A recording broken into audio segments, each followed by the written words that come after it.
Have you ever felt like you're playing a role, waiting for the moment someone discovers you don't actually know what you're doing? You receive a promotion, an accolade, or praise, but a persistent inner voice dismisses it as luck, timing, or a mistake. This feeling that you are an intellectual fraud is not a personal failing. It is a well-documented psychological pattern known as imposter syndrome. If this resonates with you, know that you are in the right place. In this video, we will not only define this experience, but provide a clear, evidence-based path toward overcoming it. Welcome to Mental Wellness Insight. Today we are conducting a deep analysis of imposter syndrome, a condition that disproportionately affects high-achieving individuals. This video is for the professional, the student, the creator, anyone who feels their success is undeserved and lives with a fear of being exposed as a phony. Here is what you will learn today. We will explore the precise definition and the underlying psychology of imposter syndrome. We will examine the science of why it occurs and how common it truly is. Most importantly, I will provide a detailed guide to 7 practical, science-backed techniques that you can begin implementing immediately to reclaim your sense of professional confidence and internalize your accomplishments. The why, understanding imposter syndrome. To begin, let us establish a clinical understanding of this phenomenon. The term was first introduced by psychotherapists Dr. Pauline Clance and Suzanne Imes in 1978. Their research focused on high-achieving women who, despite objective evidence of their success, shared a core belief that they were not intelligent and had deceived anyone who thought otherwise. Subsequent research has confirmed that this experience is prevalent across all genders, professions, and demographics. It is critical to note that imposter syndrome is not a formal diagnosis in the Diagnostic and Statistical Manual of Mental Disorders, 5th edition, DSM-5. Rather, it is classified as a psychological pattern, a persistent collection of feelings of inadequacy that undermine an individual's sense of accomplishment. From a neurological perspective, imposter syndrome is believed to be linked to brain function and ingrained core beliefs. When you achieve a success, your brain's limbic system, the seat of emotion, may respond with anxiety and fear instead of satisfaction. This occurs because the new positive information conflicts with a long-held negative self-concept. The brain, seeking to resolve this cognitive dissonance, finds it easier to dismiss the external achievement as a fluke than to overhaul a deeply rooted belief about its own inadequacy. If you experience these feelings, you are far from an outlier. Epidemiological studies suggest that between 70 and 82% of the population will experience imposter syndrome at some point. It is particularly concentrated in environments of high achievement. For example, some studies have found that up to 87% of medical students report significant feelings of imposter syndrome. Similarly, surveys of executives often reveal that over 75% have experienced this phenomenon during their careers. Further research has identified several subtypes or dimensions through which imposter syndrome can manifest. Understanding these can help you pinpoint your own patterns. The perfectionist. This individual sets excessively high goals for themselves, and when they fall short, even by a tiny margin, they experience major self-doubt and feel like a failure.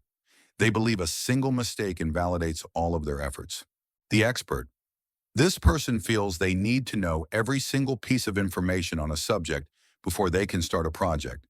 They constantly seek out new trainings and certifications because they fear being exposed as inexperienced or unknowledgeable. The soloist. This individual feels they must accomplish tasks on their own. They believe that asking for help is a sign of weakness, and that if they need assistance, they are a fraud. The natural genius. This person believes they should be able to master a new skill with ease and speed. They feel like an imposter when they have to struggle or work hard to accomplish something, interpreting the effort itself as proof of their inadequacy. The superhuman.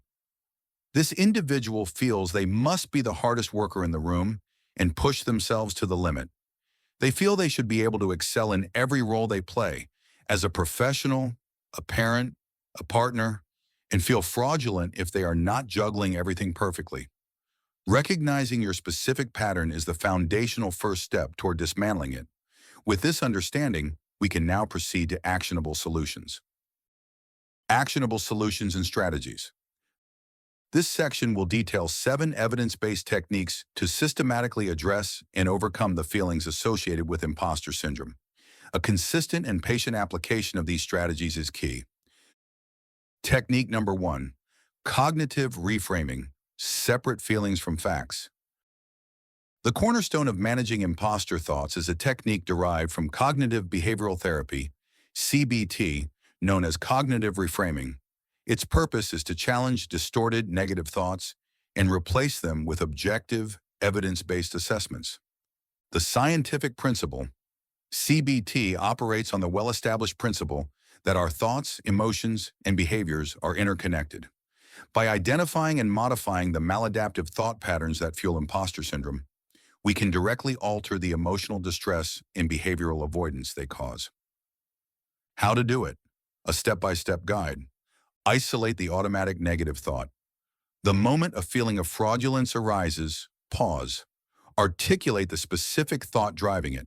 For instance, after a successful client presentation, the thought might be, "I just got lucky. I was talking nonsense and they bought it. Next time, they'll realize I don't know enough." Write this sentence down. Conduct an evidence-based review. Act as a neutral investigator. Create 2 columns on a piece of paper: evidence supporting the thought and evidence against the thought. In the evidence for column, you might write, "I stumbled on one word during the Q&A. One slide had a typo I noticed." In the evidence against column, list objective facts. "I spent 15 hours preparing. The client explicitly praised my data analysis. My manager sent a congratulatory email. We won the contract based on the presentation. I have a degree and 5 years of experience in this specific subject."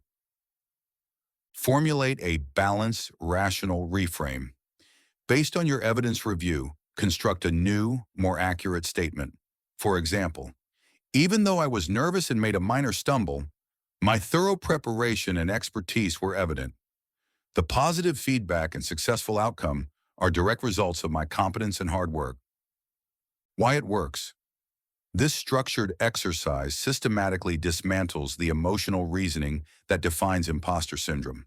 It conditions your brain to shift its focus from subjective, fear-based feelings to objective, verifiable facts. Repetition of this process builds new neural pathways, strengthening a more realistic and resilient self-concept. Modification for beginners. At the start, this process can feel mechanical. It is advisable to maintain a thought record in a notebook or digital document. Dedicate time at the end of each day to analyze any imposter feelings that arose, making the process a deliberate practice. Technique number 2, keep a wins journal. Individuals with imposter syndrome have a cognitive bias that causes them to systematically discount their successes while amplifying their perceived failures. A wins journal, or an achievement log, serves as a concrete, tangible counter-narrative. The scientific principle. This practice directly combats the brain's inherent negativity bias. By consciously curating a record of achievements and positive feedback, you are creating a repository of data that can be accessed during periods of self-doubt.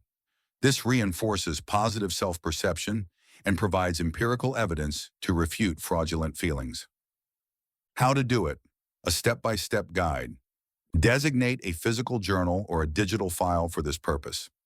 At the end of each work week, schedule 10 to 15 minutes to log your accomplishments. Be specific.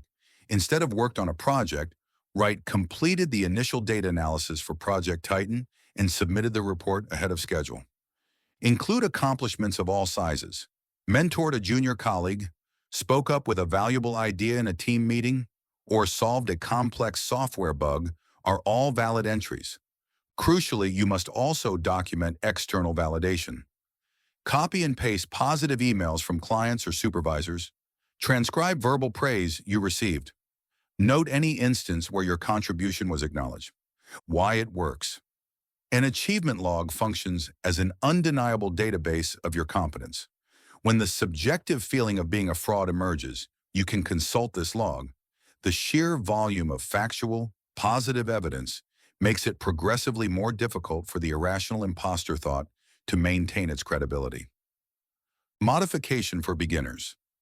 Use specific prompts to guide your journaling, such as, what was one challenge I successfully navigated this week?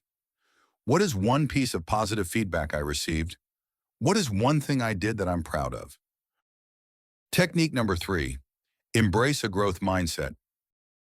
Imposter syndrome is often rooted in what psychologist Carol Dweck identifies as a fixed mindset, the belief that intelligence, talent, and abilities are static, unchangeable traits. The antidote is the cultivation of a growth mindset. The scientific principle. A growth mindset is the understanding that abilities can be developed through dedication, strategic effort, and learning from mistakes. This framework is supported by the concept of neuroplasticity, the brain's ability to reorganize itself by forming new neural connections. When you adopt a growth mindset, you are literally training your brain to see challenges not as threats to your perceived competence, but as opportunities for neural growth. How to do it. A step-by-step guide. Monitor and adjust your internal monologue. Become aware of fixed mindset language. When you think, I am not good at this, consciously rephrase it to, I am still learning this and I can improve with practice. Replace I failed with, this approach did not work. What is the lesson here? Value effort. Over innate talent, shift your focus from the outcome to the process. Acknowledge and praise your own persistence, the strategies you employed, and the effort you invested. This decouples your self-worth from a binary definition of success or failure. Actively seek constructive feedback. View criticism not as a personal indictment, but as valuable data for improvement. Actively ask trusted mentors or supervisors, what is one area where I could be more effective? Why it works. A growth mindset normalizes the state of not knowing. It reframes the learning process and the experience of making mistakes as essential parts of development, not as evidence of being an imposter. This fundamentally reduces the anxiety associated with performance. Technique number 4, practice active self-compassion. The internal critic of a high achiever is often relentless. Self-compassion is the practice of directing the same kindness and understanding toward yourself that you would offer to a respected colleague or friend in a similar situation. The scientific principle. Research by Dr. Kristen Neff has shown that self-compassion significantly reduces anxiety and the stress hormone cortisol. It involves 3 core components: self-kindness, being gentle with yourself; common humanity, recognizing that imperfection is a shared human experience; and mindfulness, observing your negative thoughts without judgment. Physiologically, practices like soothing touch can stimulate the release of oxytocin, which promotes feelings of safety and calm. How to do it. A step-by-step guide. The compassionate friend. Dialogue. When you make a mistake, pause. Mentally step outside of yourself and ask, what would I say to a friend who just went through this? You would likely offer comfort, perspective, and encouragement. Now turn that exact monologue inward. Practice soothing physical touch. In moments of acute stress or self-criticism, place a hand over your heart or gently hold your upper arm. This simple physical act can activate the parasympathetic nervous system, calming your body's stress response. Utilize a self-compassion mantra. Develop a short phrase to use in difficult moments. For example, this is a moment of difficulty. May I be kind to myself and give myself the compassion I need? Why it works. Self-compassion interrupts the destructive cycle of self-criticism and shame that fuels imposter syndrome. It fosters emotional resilience, allowing you to recover from setbacks without internalizing them as proof of your inadequacy. Technique number 5, stop comparing and start connecting. Imposter syndrome flourishes in an environment of social comparison. You compare your own unfiltered, behind-the-scenes process with the curated public successes of others, a comparison that is inherently flawed and discouraging. The scientific principle. While social comparison is a natural human tendency, chronic upward comparison is strongly linked to decreased self-esteem and increased anxiety. In contrast, authentic social connection and vulnerability have been shown to release oxytocin, a neuropeptide that fosters trust and psychological safety, directly counteracting feelings of isolation and fraudulence. How to do it. A step-by-step guide. Perform a digital detox and curation. Unfollow social media accounts that trigger feelings of inadequacy. Limit your exposure to platforms that encourage comparison. Instead, curate your feed with content that is educational, inspiring, or genuinely connective. Verbalize your feelings to a trusted mentor. This is perhaps the most powerful step. Schedule a conversation with a trusted senior colleague or mentor. Share your experience. The most common response you will receive is, "I have felt that way too." This single act of normalization can dissolve the profound sense of isolation. Reframe networking as learning. Instead of viewing professional interactions as a performance, approach them with a mindset of curiosity. Ask others about their own struggles and what they learned from their mistakes. This shifts the dynamic from one of proving yourself to one of mutual learning. Why it works. Breaking the silence and discovering the commonality of these feelings immediately reduces their power. It externalizes the problem and frames it as a shared professional challenge rather than a secret personal failing. Technique number 6. Let go of perfectionism. Perfectionism is the demand for flawlessness, and it is the primary fuel for imposter syndrome. The perfectionist operates under the belief that a single error will be the catalyst for their exposure as a fraud. The scientific principle. Perfectionism is not about healthy striving for excellence. It is a cognitive distortion linked to anxiety, depression, and burnout. Overcoming it involves adopting principles like the Pareto principle, the 80-20 rule, which posits that 80% of results come from 20% of the effort. This encourages a focus on effective action over flawless execution. How to do it. A step-by-step guide. Practice strategic imperfection. For a low-stakes task, intentionally aim for 85% quality instead of 100%. Submit the report with the knowledge that it is very good, but perhaps not perfect. Observe that the negative consequences you fear do not materialize. Set time-bound limits. Instead of working on a task until it's perfect, allocate a specific, reasonable amount of time to it. When the time is up, the task is complete. This forces you to prioritize and prevents obsessive fine-tuning. Conduct mistake autopsies. When a mistake occurs, analyze it objectively. Ask, what was the cause? What system or process can be improved? What did I learn? This reframes mistakes from character flaws into valuable, impersonal data points. Why it works.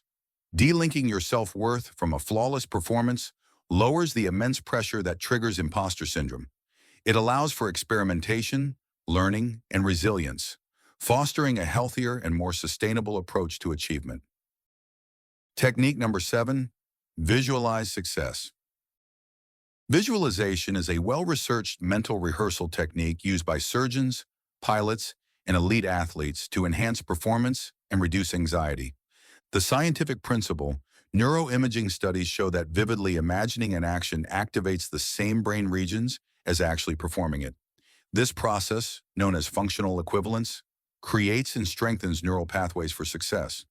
By repeatedly rehearsing a successful performance in your mind, you are conditioning your brain and nervous system to associate the event with confidence and competence. How to do it. A step-by-step guide. Identify an upcoming event that is triggering imposter feelings, e.g., leading a major meeting. In a quiet setting for 5 to 10 minutes each day leading up to the event, close your eyes and engage in a full sensory visualization. See, picture the room, the faces of your colleagues. See yourself standing tall, with confident body language. Hear your own voice, steady and clear. Hear the engaged questions from your team and the positive feedback afterward. Feel the solid ground beneath your feet. Feel the sense of calm command. Feel the satisfying handshake or the feeling of accomplishment upon conclusion. Imagine not just the successful outcome, but also imagine successfully handling a potential challenge, like a difficult question. Why it works. Visualization replaces the brain's default, fear-based narrative with a pre-programmed, confidence-based one. It reduces anticipatory anxiety and makes the actual event feel more familiar and manageable, significantly lowering the likelihood of being derailed by imposter thoughts in the moment. Bonus tips for holistic well-being. The mind and body are an integrated system. Your physiological state can either amplify or mitigate the psychological stress of imposter syndrome. The role of diet. Chronic stress, a companion to imposter syndrome, can deplete key nutrients. Stabilizing your blood sugar by prioritizing protein, healthy fats, and complex carbohydrates over refined sugars can prevent mood swings and brain fog that exacerbate feelings of inadequacy. Omega-3 fatty acids, found in fish and flax seeds, are crucial for cognitive function and have been shown to reduce symptoms of anxiety. Maintaining a healthy gut microbiome through fiber and probiotics can also positively impact your mood via the gut-brain axis. The impact of physical activity. Regular exercise is a potent tool for managing the neurochemical environment of your brain. Aerobic exercise, such as brisk walking or running, reduces levels of the stress hormone cortisol and releases endorphins, which have mood-boosting effects. It also increases brain-derived neurotrophic factor, BDNF, which supports the health of neurons and can improve cognitive resilience. Even short bursts of activity can interrupt the rumination cycle common in imposter syndrome. The importance of restorative sleep. Sleep deprivation directly impairs the function of the prefrontal cortex, the brain region responsible for emotional regulation, rational thinking, and self-control. When you are sleep deprived, your brain's more primitive, fear-based centers like the amygdala become hyperactive. This makes you far more susceptible to cognitive distortions, anxiety, and the catastrophic thinking that defines imposter syndrome. Prioritizing 7 to 9 hours of quality sleep per night is a non-negotiable foundation for mental resilience. Information on professional treatment. While self-help techniques are highly effective, there are times when the support of a qualified mental health professional is the most appropriate course of action, especially if imposter syndrome co-occurs with clinical anxiety or depression. Therapeutic approaches, cognitive behavioral therapy, CBT, this remains the gold standard.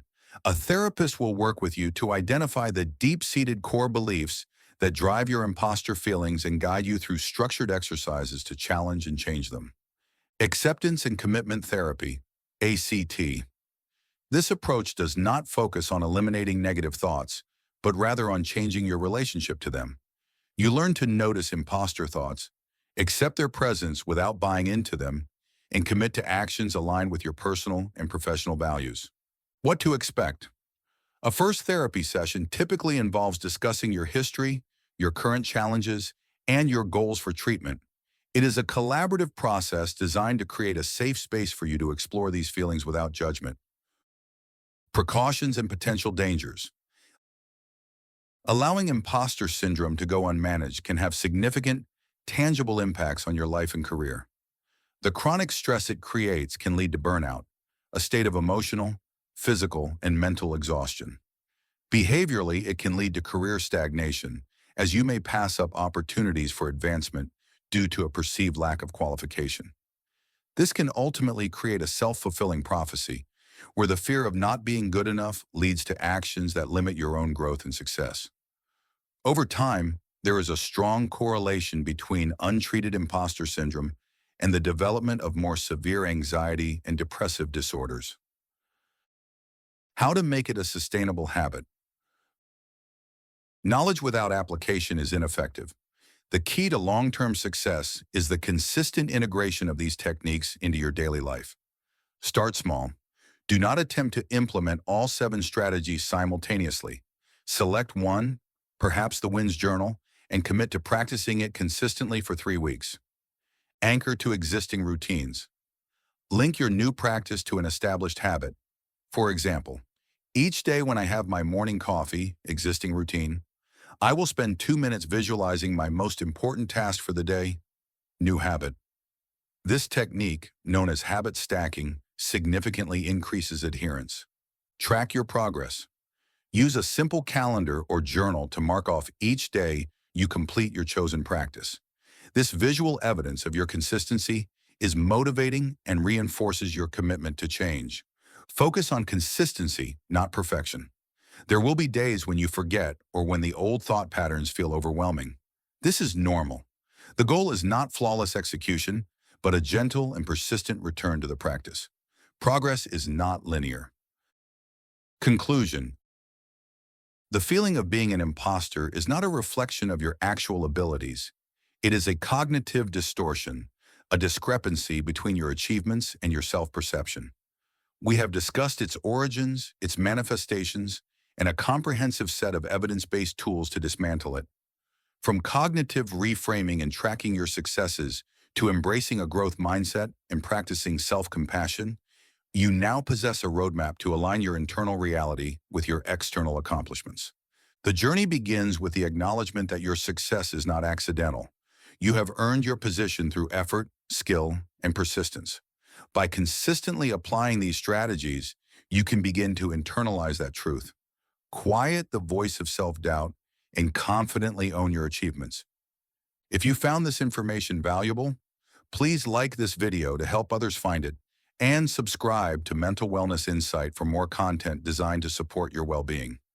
Consider sharing this video with someone who might benefit from this message. We invite you to share in the comments below. Which of these techniques will you commit to trying first? Disclaimer. This video is for educational and informational purposes only.